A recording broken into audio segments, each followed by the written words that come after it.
E-Magazine, le magazine des décideurs du Sud. Depuis l'annonce de sa candidature à la présidence de la République, du moins depuis la validation de sa candidature par le Conseil constitutionnel, rien ne va plus au Sénégal. Répression à tout va. Les Sénégalais ne sont pas en crainte à ce que Wade brigue un troisième mandat et l'exprime à leur façon.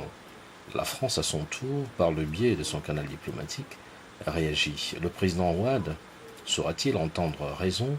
Apparemment non, il s'arc-boute à son fauteuil.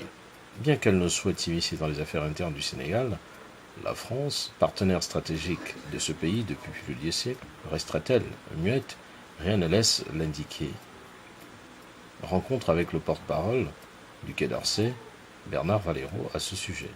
La situation au Sénégal est préoccupante. On a suivi vos déclarations. Est-ce que vous appelez d'une façon ferme le président Wade non seulement à ne pas se représenter, ou alors à démissionner dès maintenant?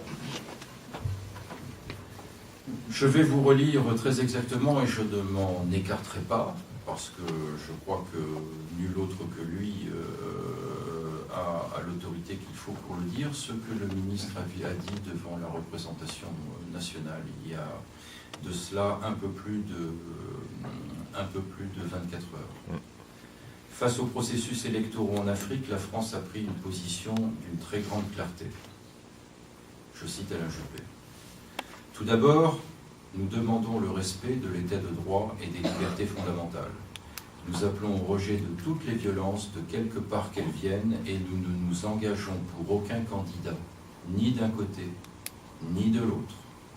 C'est très exactement la position que nous avons prise s'agissant du Sénégal, pays à la longue et profonde tradition démocratique. Donc voilà ce que le ministre Alain Juppé a dit devant le Parlement français il y a quelques jours, et c'est sur la base de ces principes que nous suivons avec beaucoup d'attention, comme nous l'avons dit depuis déjà plusieurs jours, l'ouverture de la période du temps électoral au Sénégal. Votre question me donne également l'occasion de rappeler des choses qui sont également tout aussi claires que celles qu'a dit le chef de la diplomatie française. Tout d'abord que s'agissant du Sénégal, comme de tout autre pays en Afrique ou ailleurs, la France n'a pas de candidat. Je crois que c'est important de le rappeler. Deuxièmement, que nous n'avons absolument aucune intention ni aucune raison de nous ingérer dans les affaires intérieures du Sénégal.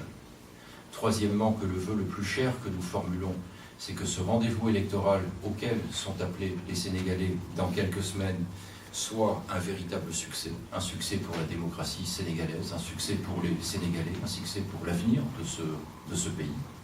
Ce que nous souhaitons, c'est le respect d'un certain nombre de principes qui sont des principes universels et qui doivent s'appliquer au Sénégal comme partout ailleurs, c'est-à-dire le respect de la démocratie, le respect des principes qui fondent la démocratie, c'est-à-dire la liberté d'expression, la liberté d'opinion, des élections qui soient claires, qui soient transparentes et qui se déroulent dans le respect du droit et dans le respect des règles constitutionnelles de ce pays.